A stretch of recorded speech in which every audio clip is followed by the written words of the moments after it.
Hey beginners, if you're new to raw editing and want pro results without the hassle of catalogs or databases, DxO PhotoLab 9 is your go-to editor. It's packed with AI smarts for stunning edits.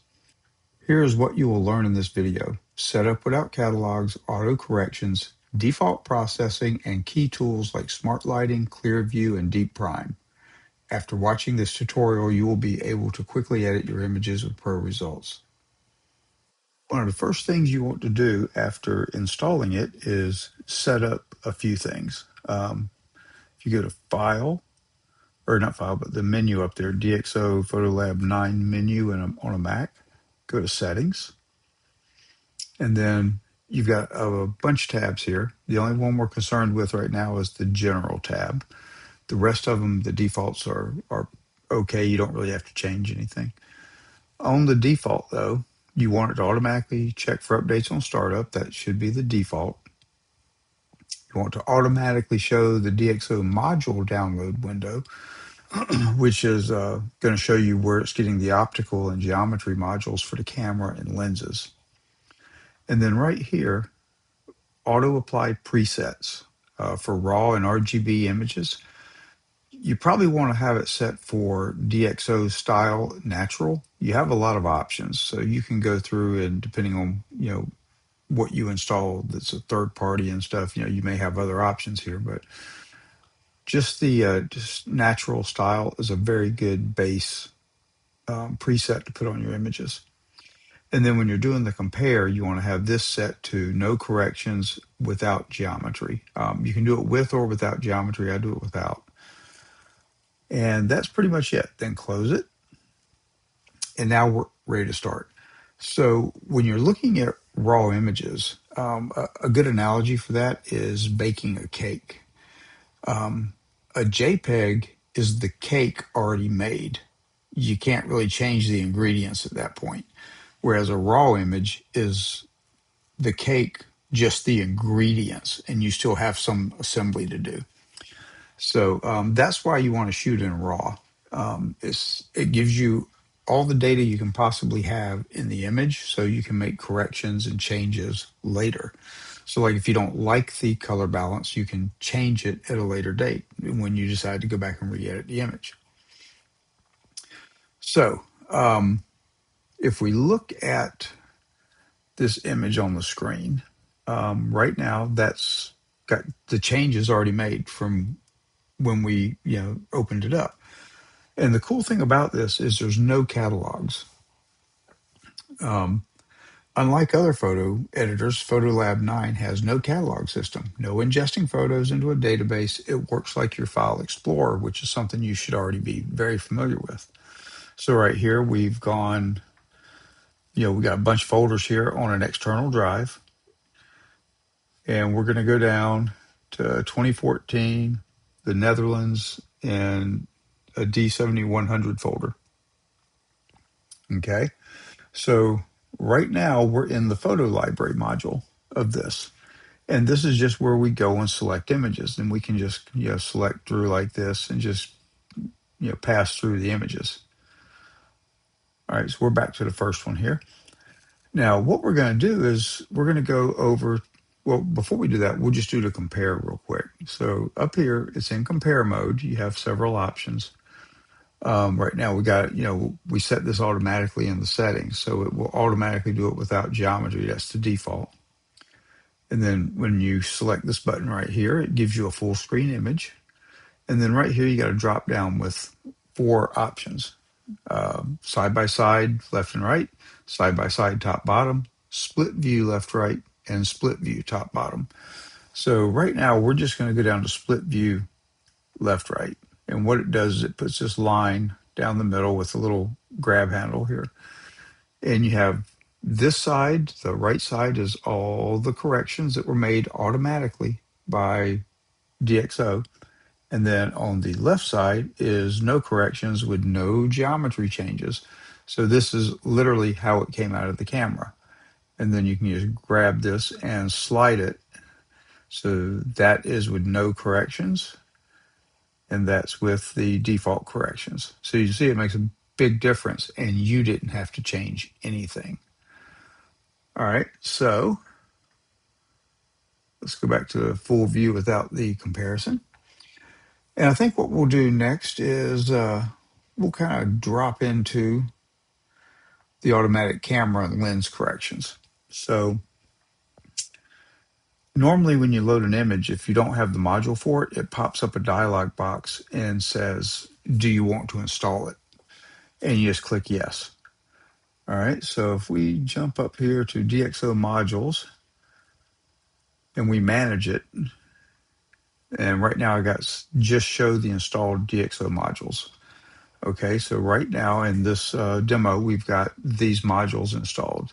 So you can see the Z9 with all of these modules, or for each, those are the lenses, Z8 for these lenses, Z7 II with that one lens, a Z6 II with those lenses, and a Z6. Okay, so you can remove these if you want, but I wouldn't recommend it because unless you're going to delete all the photos you took with that camera, it's kind of pointless. So let's close this and let's go to download missing DxO modules. And it opens up the box. This is the one you'll get when you first open up an image that needs a module. And you can see we've got these images were all shot with a Nikon D7100 a long time ago in 2014.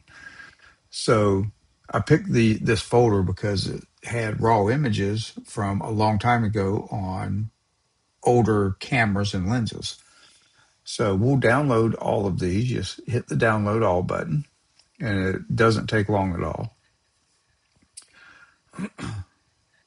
And then once those are downloaded, and you can see the status now, there's a green check mark, so that means it's installed. So we can close this. And now the optic modules are in here. So they may or may not have made a whole lot of changes here. We can just check the split left-right again. And it did make a change.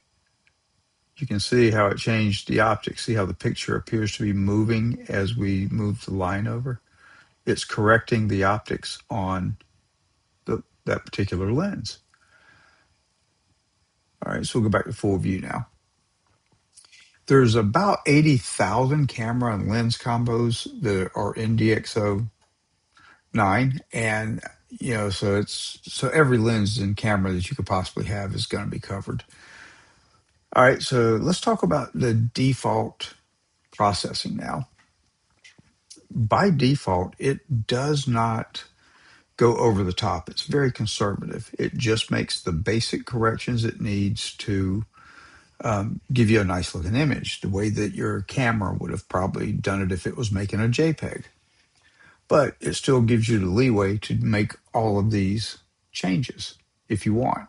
Now, this is really good for beginners because you don't have to do anything. You basically just point it to your image, it does this, and you see how it looks. And then if you need a copy of the image, you just export it as a JPEG and you can use it in your social media or whatever you're going to do. So let's go to customize. All right, this is the development area. And we're only going to talk about 3 things today, just so you're aware and you can make a few little tweaks. The first one here is light. You click on this button right here, and it brings up this panel. And it gives you a few things. You've got some stuff for exposure here. DxO Smart Lighting, which we'll touch on. And DxO ClearView Plus, we'll touch on that as well. You've got a tone curve and vignetting control. So right now, DxO has made some changes. It's applied the smart lighting, and it did a very conservative, uniform adjustment. And you can see the intensity is set to 15. It did the same thing with ClearView Plus, a very low rating of 10. So just a little bit. And you can see what these are doing. So if we come back up to smart lighting and we turn it off by clicking this little button here, you can see it's just very little. It's a very subtle change. And the same thing down here with the DxO ClearView Plus. when you hit it, it just makes a very slight change, which is what you want. Less is more when it comes to editing. All right, so let's go over here to the color tab. And a couple of things here by default are what you want. You really want the color space to be DxO's wide gamut. It's a little bit larger than like Adobe. And I'm leaving the white. This is all default. There's nothing up here that's been changed. So it's a camera, set the white balance, and that's what we're using. We haven't changed anything up in here at all. Okay. So, but if you want to make those changes, this is where they're at, and we'll go over these in future videos. Now, the other thing that we're going to look at today is the details and denoising section here. And there's a couple of things in here that we're going to just click a button. They have the AI denoise and it'll also work on the details a little bit. We're going to use that. So this is all the interface that you really need to be aware of right now. So we'll go into the DxO Smart Lighting. And, or hang on a second. Let's do a little demo here of some of these. All right, so right here is an image that you can tell everything is just, nice and brightened up and contrasty, and all it's really done is just adjusted the smart lighting and the ClearView Plus. That's really all it's done. Now, we can actually take this intensity here, and if we slide it all the way down, not a lot of change because it wasn't that high up. But now we keep going up with it, and you can see, like in the shadow under the bow of the boat, you can see that coming up a little bit. So we're going to go back to about where it was at, and then we'll come down and look at the ClearView Plus. And it's the same thing. If we can turn it down, you don't see much because it was set at 10, but if you start cranking it up, it's starting to do a whole lot.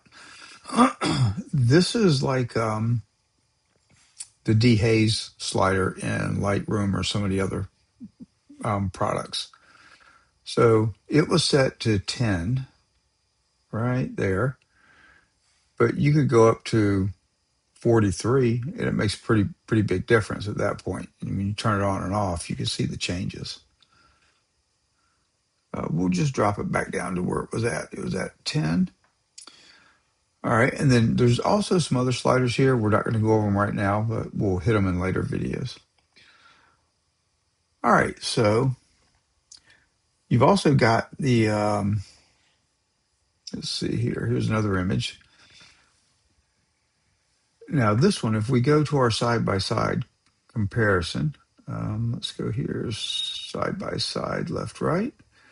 Okay, and you can see the before and the after.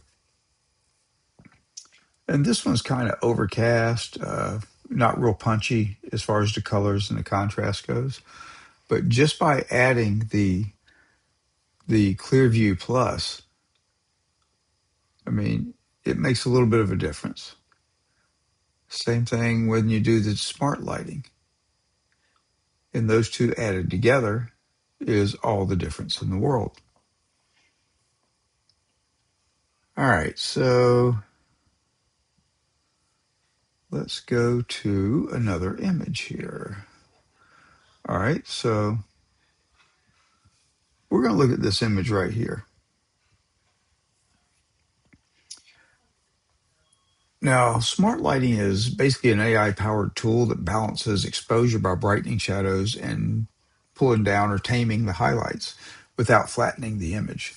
And this is a good example of what it's doing without going over the top and making it a horrible-looking attempt at HDR. So the original, you can see it was pretty bright up here in the sky. It's at least 2 stops, maybe 3 stops difference than right here in the shadow area. But when you come over here and you look at what ClearView has done, or what you can do with ClearView, all right, if we start cranking this up, it'll get to, way over the top. But when you take it down, see how flat that shadow is when you have it set to 0?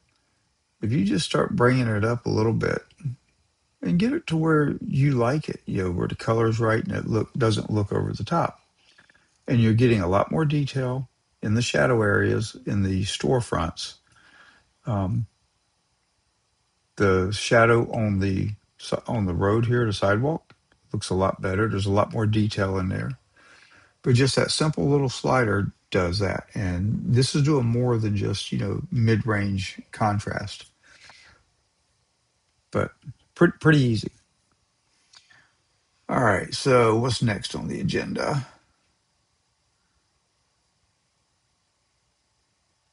All right, let's do this image here, and let's talk about the denoising. All right, so if we look at this image right here, and we scroll over here into the shadows, let's get to the part in focus, into the detail here, and you look over in here, you see a lot of noise. This was shot at 2000 ISO, I believe. Yes, 2000 ISO. All right, so if we do the same thing over here, okay, you can see that it's a lot clearer. But what have we done here? If we just go up here to standard, this just basically puts a very fine level of noise reduction on, and it doesn't really address the details that much. But you can see over here, you've got a little bit of noise, not much. It's way better than this one. But you can do DeepPRIME 3, and that will give you a much higher level of noise reduction, but it won't really mess with your details as much. But if you do DeepPRIME XD2S, it will actually enhance the details a little more. It'll preserve the details, not really enhance them. And it's going to take out a lot of noise. And it's, kind of, I don't know how easy this is to see on YouTube, but this over here, you got a lot of noise in it at 2000 on a crop sensor camera. And over here, there's hardly any noise, but you still have the details.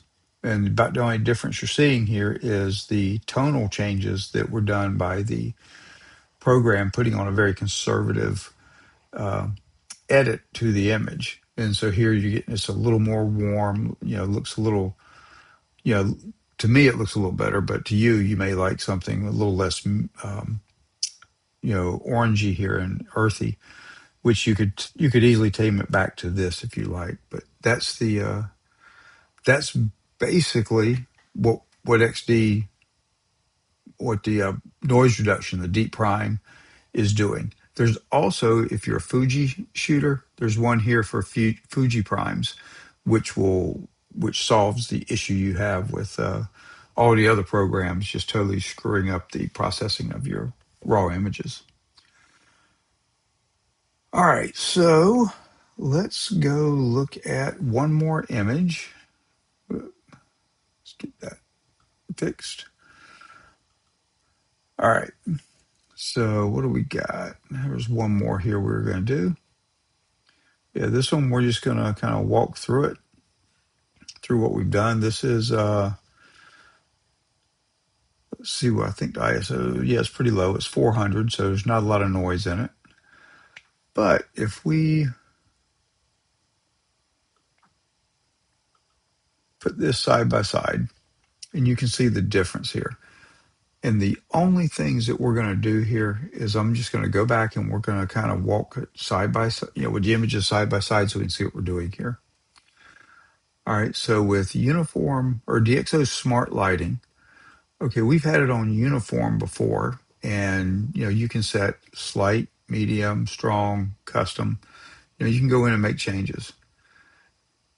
And what we want to do though is, since this is a portrait, it's probably best if we have it zoom in on the person. So if you hit spot weighted, and you got this tool here. If you don't have it already set on the image, it would give you an option here to, and it would say that one face or two faces or whatever was detected. But we're going to hit this image. And if you look up here, we went down here and you click it. And when you roll back over the image, or you can see down here where it's done, you select it. And then here you could move it around if you need it, make it bigger, like so, and just get it right on the face. Okay. And it will set it based on that. So if we close this, see if we hit show spot weighted areas, it shows the box continually. All right. And then we can come down here and change the mode. And you can see as we roll over that you get a little jump. It's just changing it a little, just depending on what you like. You can select this. Let's go with medium. All right. So we've now, adjusted DxO Smart Lighting, but done it in a very minute spot, just right here. That's what we were basing the settings on. Okay, so if we roll down to ClearView, like I say, this is like dehaze and other tools. So if you bring it down, it would theoretically remove any crunchiness in the image, or if you bring it all the way up, it's going to add crunchiness, which is not good for a portrait. So we just come down here and just, probably I'm going to go a little bit less than 10, just put it on 8 real quick. And that's giving us, a little bit softer look on the face. All right, so we're going to jump over here to color. We don't need to do anything over here. We're just going to leave the white balance as shot, because Nikon's color science is really, really good, and it normally nails white balance. And then we're going to come up here to the noise reduction, and we'll do the DeepPRIME XD2S. So those three things, when you bring a photo in, if you do those three things, it's going to give you a pretty decent shot. You won't have to do a whole lot.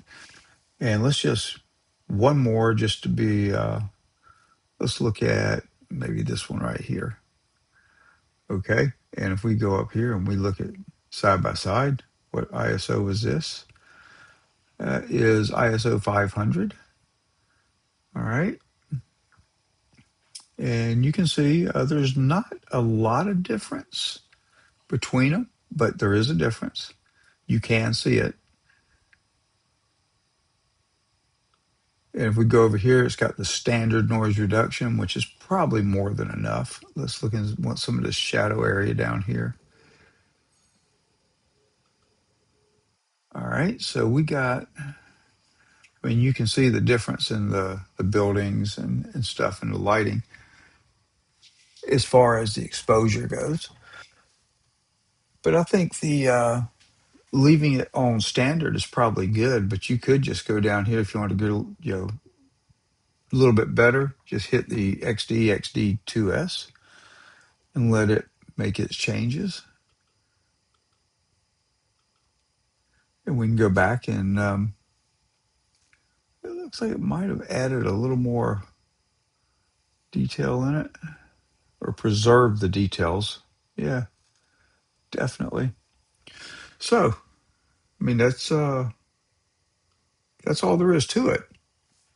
You've got the basics. There's no database hassles.